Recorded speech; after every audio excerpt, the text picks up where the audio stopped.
जय हिंद साथियों, स्वागत है आपका self study classes with Sumit Jain YouTube channel और दोस्तों ऐप में। दोस्तों बहुत सारे स्टूडेंट को ऐप डाउनलोड नहीं करते बन रहा है या फिर कर भी लिया है तो कोर्स भी नहीं देख पा रहे हैं। तो मैं आज उनको बता दूं कि ये जो सेल्फ स्टडी क्लासेस इस प्रकार से जब आप प्ले स्टोर से करते हैं तो ये आपका वेल जो है आइकन उसमें लगा हुआ है ना। तो इस प्रकार से सेल्फ स्टडी क्लासेस आपको सर्च करना है और ऐसे आइकन में आपको ऐप मिलने वाला है। ठीक है, तो दोस्तों हम देखें कि प्ले स्टोर में आपको इस प्रकार से दिखेगा ये सेल्फ स्टडी क्लासेस। ठीक है, ये प्ले स्टोर में आपको सेल्फ स्टडी क्लासेस का ऐप दिखने वाला है। ठीक है, ये इमेज उसमें डली है, ये आइकन, ये लोगो उसमें डला है। ठीक है, अब दोस्तों इसको इंस्टॉल करना है, यहां से आप इंस्टॉल करेंगे। ठीक है, अब इंस्टॉल करेंगे तो वहां पर आपको नंबर मांगेगा, जीमेल नंबर मांगेगा, तो आपको ओटीपी आएगा, तो आप रजिस्टर करके आगे बढ़ेंगे। दोस्तों आज का वीडियो स्टार्ट हो चुका है और आज फिर हम आपको ऐसी फनी ट्रिक के माध्यम से बताने वाले हैं। हिंदी साहित्य में आपने देखा होगा कि NET exam, PGT exam, TET exam, किसी भी एग्जाम में साहित्यकारों के उपनाम पूछे जाते हैं। आपसे पूछ लिया जाता है मधुप किसका उपनाम है, कलाधर किसका उपनाम है ना, वैद्यनाथ किसका उपनाम है, त्रिलोचन किसका उपनाम है। ये सारे उपनाम पूछे जाते हैं दोस्तों। अब इनको याद करना बहुत कठिन बात होती है, लेकिन आज पूरे याद हो जाएंगे ट्रिक से। ठीक है, तो पूरा वीडियो आपको जरूर देखना है दोस्तों। और इसके पहले हिंदी साहित्य के ट्रिकी वीडियो बहुत सारे अपलोड हो चुके हैं, तो उनको जरूर देखना है। ठीक है, और जो भी हमारे नए साथी हैं वो चैनल को सब्सक्राइब करके बेल आइकन को जरूर दबाना है। और आपको दोस्तों एक बहुत ही प्यारा अपना व्हाट्सएप ग्रुप है 9098609291। इस व्हाट्सएप ग्रुप से जुड़ने के लिए आपको इस पर मैसेज करना है, आपको तुरंत ग्रुप की लिंक मिल जाएगी और आप व्हाट्सएप ग्रुप में जुड़ जाएंगे, है ना। तो स्टार्ट करते हैं आज का ये वीडियो, बने रहें वीडियो के अंत तक। दोस्तों आपसे पहले टेस्ट करवाया जाएगा, आपको बताना होगा प्रश्न का उत्तर और फिर मैं आपको ऐसी ट्रिक बताऊंगा कि आप कभी भूलेंगे ही नहीं। कभी पूछा जाए आपसे, आपको तुरंत आ जाएगा। तो आपको बताना है गया प्रसाद शुक्ल स्नेही का उपनाम क्या है, इन्हें क्या कहा जाता है। तो 2 सेकंड आपको दिए जाते हैं, तब आपका बिल्कुल सही आंसर क्या हो जाएगा दोस्तों, क्या हो जाएगा, त्रिशूल। त्रिशूल यानी कि आ नंबर आपका बिल्कुल सही है। गया प्रसाद शुक्ल स्नेही का उपनाम क्या है, त्रिशूल, है ना। आपने फिल्मों में देखा होगा कि वो त्रिशूल क्या मारते, त्रिशूल मारते हैं, क्या मारते हैं, त्रिशूल मारते हैं। तो अपन बोले त्रिशूल गया, त्रिशूल गया, कहां गया, गया।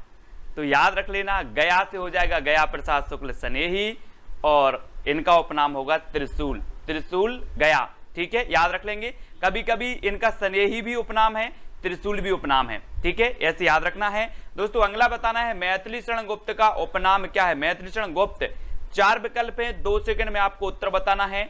मैथिली शरण गुप्त दोस्तों, इनको राष्ट्र कवि कहा जाता है, आपको पता है इन्हें राष्ट्र कवि कहा जाता है एक बार, है ना। अब राष्ट्र कवि कहा जाता है दोस्तों, तो आप ऐसा नहीं समझते कि बहुत बुजुर्ग होंगे, है ना। राष्ट्र कवि हैं, बहुत कुछ इन्होंने हिंदी साहित्य के लिए किया होगा, इसलिए इन्हें राष्ट्र कवि कहा जाता है। ये बहुत बुजुर्ग होंगे, तो जो बुजुर्ग हो जाते हैं जिन्हें राष्ट्र कवि कहा जाए, है ना, तो उन्हें हम क्या बोल देते हैं, दद्दा।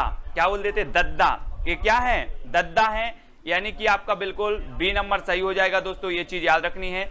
मैथिली शरण गुप्त के जो उपनाम है वो क्या है, वो है दद्दा। दद्दा यानी कि बी नंबर आपका बिल्कुल सही हो जाएगा। और इनका एक नाम और पूछा गया था दोस्तों, पीजीटी एग्जाम में पूछ लिया गया था कि मधुप किसका उपनाम है।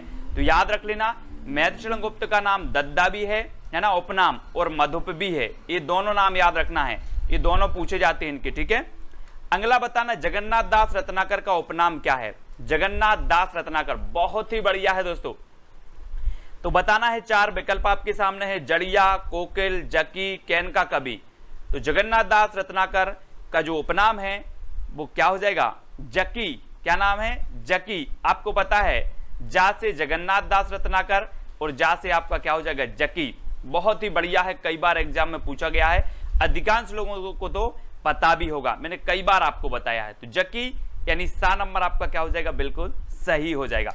अब अगला दोस्तों है आपका केदारनाथ अग्रवाल का उपनाम क्या है। केदारनाथ अग्रवाल, 4 विकल्प हैं दोस्तों, मैं इनके बारे में बताता हूं कि जो केदारनाथ अग्रवाल हैं दोस्तों, ये क्या करते थे कि बहुत ही विशिष्ट प्रकार के कवि थे और एक कैन नदी के किनारे पर जाकर के बैठते थे और घंटों बैठते थे।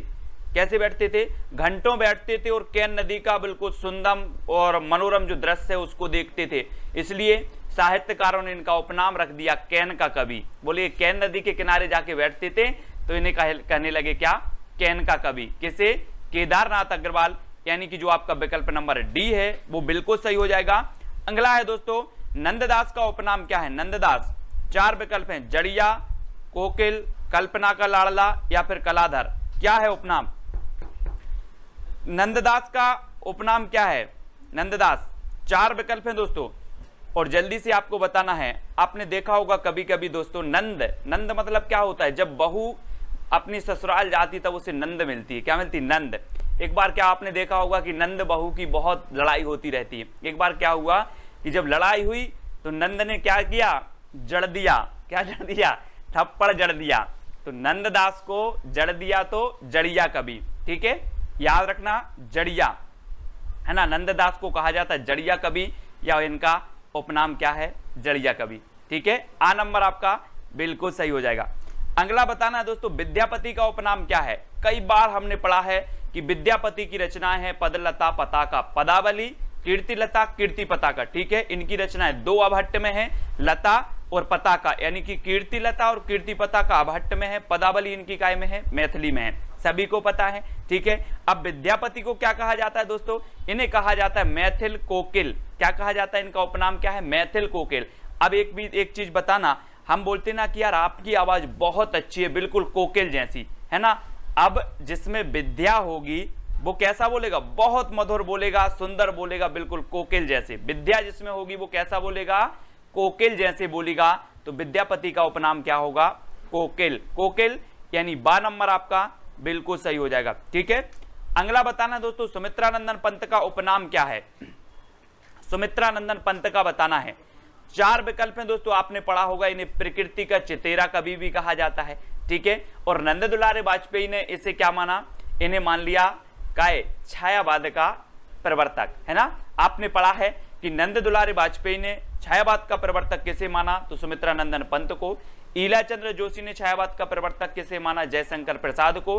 रामचंद्र शुक्ल ने छायावाद का प्रवर्तक किसे माना, तो मुकुटधर पांडे को। ये क्वेश्चन आपसे पूछ ले जाते हैं, लेकिन यहां पर आपको बताना है कि सुमित्रानंदन पंत का उपनाम क्या है। तो इन्हें कहा जाता है दोस्तों कल्पना का कवि। क्या कहा जाता है, कल्पना का कवि, यानी कि सा नंबर। जी हाँ दोस्तों, सुमित्रानंदन पंत। हम कभी कल्पना करते हैं कि मुझे अच्छे मित्र मिल जाए, सुमित्र मिल जाएं। कैसे मित्र, सुमित्र मिल जाएं। कल्पना करके देखो, कल्पना करके देखो कि सुमित्र मिल जाएं। सु मतलब अच्छे, मित्र मतलब मित्र, अच्छे मित्र मिल जाएं। तो कल्पना का कवि या कल्पना का लाड़ला जो कहा जाता है दोस्तों, वो सुमित्रानंदन पंत को कहा जाता है। ये चीज आपको याद रखनी है, बहुत ही बढ़िया है। अगला है, जयशंकर प्रसाद का उपनाम क्या है। ये तो कई बार पूछा गया है दोस्तों, मैंने आपको याद भी करवाया है कि अगर आपको कोई कला प्राप्त करनी है, कला प्राप्त करनी है तो पहले जाओ शंकर जी की पूजा करो, है ना। फिर आपको क्या हो जाएगी, अच्छी बुद्धि आएगी और आप कला प्राप्त कर लेंगे। क्या प्राप्त कर लेंगे, कला। तो जयशंकर प्रसाद का उपनाम क्या होगा, कलाधर। क्या होगा, कलाधर। यानी कि आपका जो विकल्प नंबर डी है वो बिल्कुल सही हो जाएगा, डी नंबर। ठीक है, अगला बताना, भारतेंदु का उपनाम क्या है।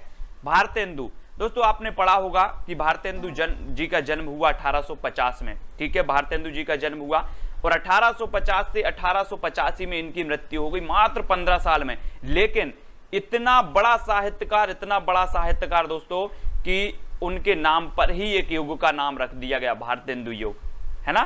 तो भारतेंदु का उपनाम बताना है।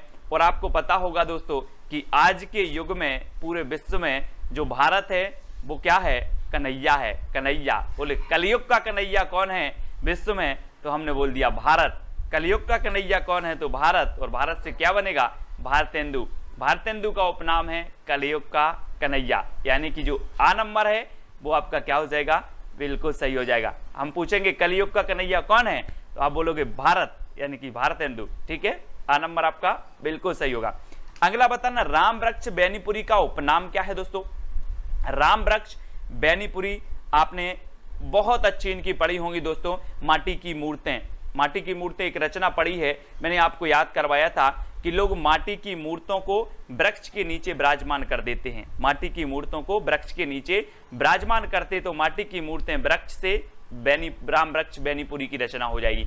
लेकिन इनका उपनाम क्या है दोस्तों, मैं आपको बता दूं कि जो कलम बनती है, कलम आपने देखी वो क्या बनती, वृक्ष की लकड़ी से बनती, वृक्ष की कलम वृक्ष की लकड़ी से बनती है, ठीक है। तो राम वृक्ष बेनीपुरी का जो उपनाम है वो क्या है, कलम का जादूगर। ये कलम के जादूगर थे दोस्तों, क्या थे, कलम का जादूगर। अब यहां से बहुत सारी रचनाएं पूछी जाती हैं दोस्तों, कलम का सिपाही, कलम का जादूगर, कलम का मजदूर, कंफ्यूज नहीं होना। जादूगर कहा जाता है किसे, राम वृक्ष बेनीपुरी को, क्योंकि कलम का ही जादू होता है और कलम कैसे बनती है, वृक्ष से बनती है, वृक्ष से, है ना। अपन लकड़ी काटते उसकी कलम बनाते हैं, तो याद रख लेना। आ नंबर आपका बिल्कुल सही हो जाएगा। अगला है दोस्तों पुष्पदंत का उपनाम क्या है, पुष्पदंत। तो आपने देखा होगा दोस्तों पुष्पदंत ने एक ग्रंथ लिखा महापुराण, और महापुराण में इन्होंने 63 सलाका पुरुषों का वर्णन किया है। कभी कभी पूछा जाता है कि निम्न में से बताइए कौन से ग्रंथ में 63 सलाका पुरुषों का वर्णन है, तो महापुराण में है ना। और दोस्तों आपको पता है कि पुष्पदंत ने अपने आप को उपाधि दी थी अभिमान मेरु की, है ना। कभी कभी पूछा जाता है निम्न में से बताइए कि किस कवि ने अपने आप को अभिमान मेरु की उपाधि दी थी, तो वो दी थी पुष्पदंत ने। इसलिए पुष्पदंत का जो उपनाम रख दिया गया वो क्या रखा गया, अभिमान मेरु। अभिमान मेरु यानी कि जो बी नंबर है वो बिल्कुल सही हो जाएगा। और मेरु येरु जो होते हैं ना, पर्वत मेरु, वहां पर पुष्प बहुत मिलते हैं दोस्तों, विभिन्न प्रकार के पुष्प मिलते हैं मेरुओं पर, तो अभिमान मेरु पुष्पदंत, बी नंबर आपका बिल्कुल सही हो जाएगा, ठीक है ना। माखनलाल चतुर्वेदी, दोस्तों माख लिख गया यहां पर, माखनलाल चतुर्वेदी का उपनाम क्या है। 4 विकल्प हैं दोस्तों। मैं आपको बता दूं कि भारत की प्रत्येक आत्मा, भारत की एक एक आत्मा चाहती है कि मुझे रोज माखन मिले, रोज माखन मिले। भारत की आत्मा, एक एक आत्मा चाहती है कि मुझे माखन मिले, तो क्या कहेंगे इसे, एक भारतीय आत्मा, एक भारतीय आत्मा चाहती है कि क्या मिले, माखन मिले। तो माखनलाल चतुर्वेदी को कहा जाता है एक भारतीय आत्मा, यानी कि आपका सी नंबर बिल्कुल सही है। अधिकांश लोगों को बिल्कुल सही पता होगा, लेकिन वैसे भी याद कर लें, रिवीजन हो जाएगा। केशवदास का उपनाम क्या है दोस्तों, केशवदास। आपने पढ़ा होगा दोस्तों कि केशवदास जी की एक रचना है रामचंद्रिका, रामचंद्रिका इनकी रचना है।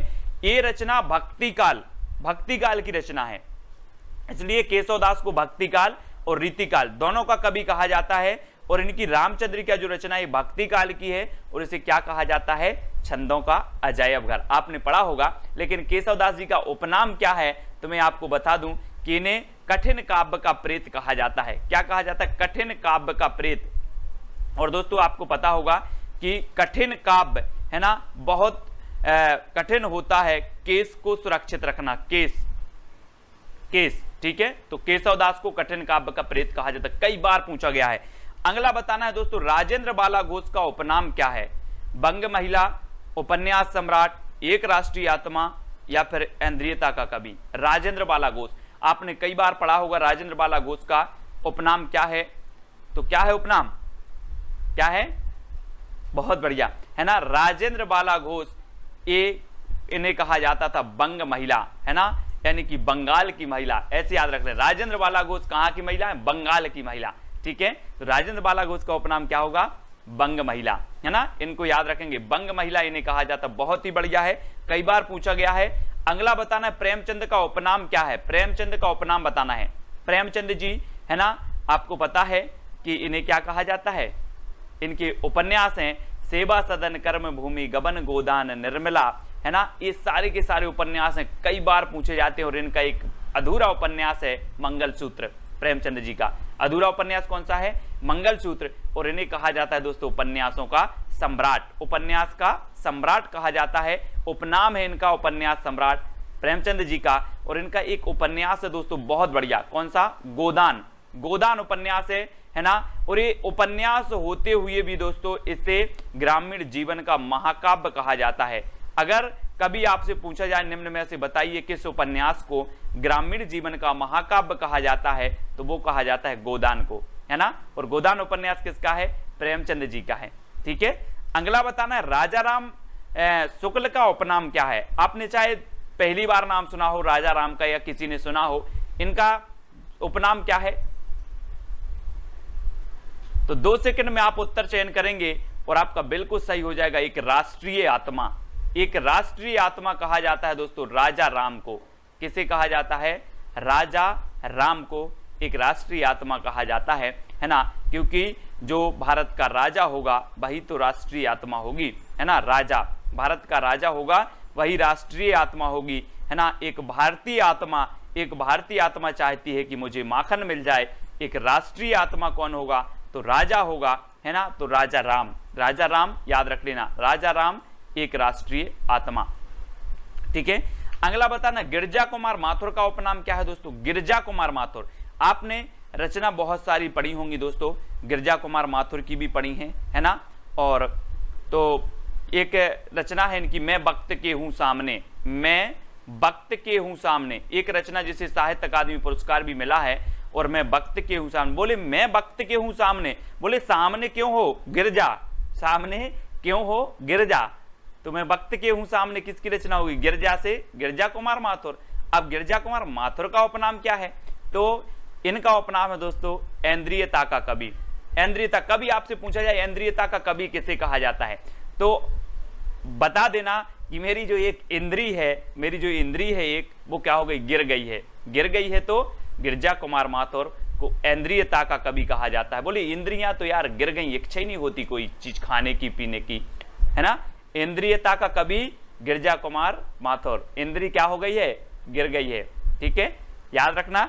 और दुष्यंत कुमार का उपनाम क्या है दोस्तों? दुष्यंत कुमार का आपने बहुत सारी चीजें पढ़ी होंगी। दुष्यंत कुमार जी का बताना है, गजल सम्राट, उपन्यास सम्राट, अनल कवि या फिर ऐन्द्रियता का कवि क्या है? तो इनका बिल्कुल सही आपने बताया है कि इन्हें गजल सम्राट कहा जाता है। इनकी बहुत सुपर गजलें हैं दोस्तों, किसकी? दुष्यंत कुमार जी की, है ना। एक कंठ बिस्पाई इनकी एक रचना है, एक कंठ बिस्पाई, जो हमेशा पूछी जाती है और ये दुष्यंत कुमार जी की है। ठीक है, ये याद रखना है। अगला बताना है रामधारी सिंह दिनकर का उपनाम क्या है? रामधारी सिंह दिनकर का उपनाम बताना है, कवि शिरोमणि, उपन्यास सम्राट, अनल कवि या फिर आत्माराम।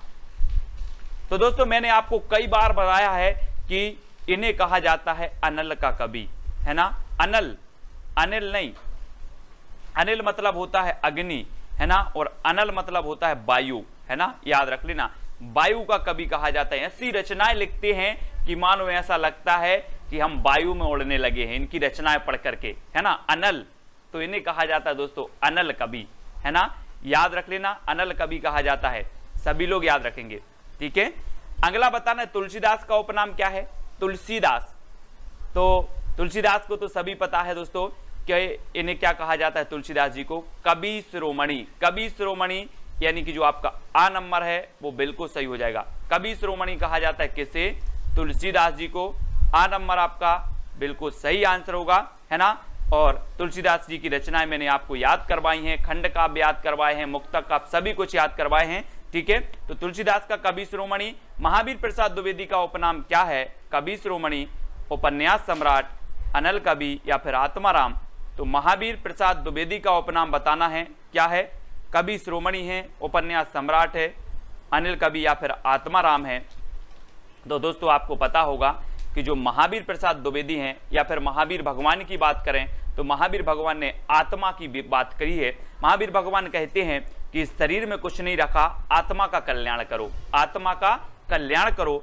तो महावीर प्रसाद द्विवेदी का उपनाम क्या होगा? आत्माराम, क्योंकि महावीर ने कहा है कि आत्मा का कल्याण करो, इसलिए आत्माराम यानी डी नंबर आपका बिल्कुल सही हो जाएगा। ठीक है, डी नंबर। अब दोस्तों एक चैलेंज प्रश्न है जिसका उत्तर आपको बताना है। यामा किसकी रचना है? यामा किसकी रचना है? रामधारी सिंह दिनकर की, महादेवी वर्मा की, सुमित्रा नंदन पंत की या फिर अज्ञेय की। तो 4 विकल्प हैं, यामा बताना है ये किसकी रचना है। चैलेंज प्रश्न है, ठीक है। और अगर आपको रामधारी सिंह दिनकर की कोई रचना पता है तो लिखें, महादेवी वर्मा की है तो लिखें, सुमित्रा नंदन पंत की है तो लिखें, अज्ञेय की है तो लिखें। ठीक है, सभी लोग कमेंट में जरूर बताना, अपनी उपस्थिति जरूर बताना है। और दोस्तों ये व्हाट्सअप नंबर दिया है, व्हाट्सअप नंबर, उस पर आपको क्या करना है? कांटेक्ट करना है। इस पर व्हाट्सअप नंबर पर आपको क्या करना है? मैसेज करना है आपको, तुरंत लिंक मिल जाएगी, ठीक है। और वीडियो को सभी लोग लाइक करके शेयर करें, सब्सक्राइब करें, बेल आइकन को दबाएं। और आज के वीडियो के लिए साथियों बस इतना ही। जय हिंद। बहुत सारे स्टूडेंट को ऐप डाउनलोड नहीं करते बन रहा है, या फिर कर भी लिया है तो कोर्स भी नहीं देख पा रहे हैं। तो मैं आज उनको बता दूं कि ये जो सेल्फ स्टडी क्लासेस इस प्रकार से जब आप प्ले स्टोर से करते हैं तो ये आपका वेल जो है आइकन उसमें लगा हुआ है ना। तो इस प्रकार से सेल्फ स्टडी क्लासेस आपको सर्च करना है और ऐसे आइकन में आपको ऐप मिलने वाला है, ठीक है। तो दोस्तों हम देखें कि प्ले स्टोर में आपको इस प्रकार से दिखेगा ये सेल्फ स्टडी क्लासेस, ठीक है। ये प्ले स्टोर में आपको सेल्फ स्टडी क्लासेस का ऐप दिखने वाला है, ठीक है। ये इमेज उसमें डली है, ये आइकन, ये लोगो उसमें डला है, ठीक है। अब दोस्तों इसको इंस्टॉल करना है, यहां से आप इंस्टॉल करेंगे, ठीक है। अब इंस्टॉल करेंगे तो वहां पर आपको नंबर मांगेगा, जीमेल नंबर मांगेगा, तो आपको ओटीपी आएगा, तो आप रजिस्टर करके आगे बढ़ेंगे।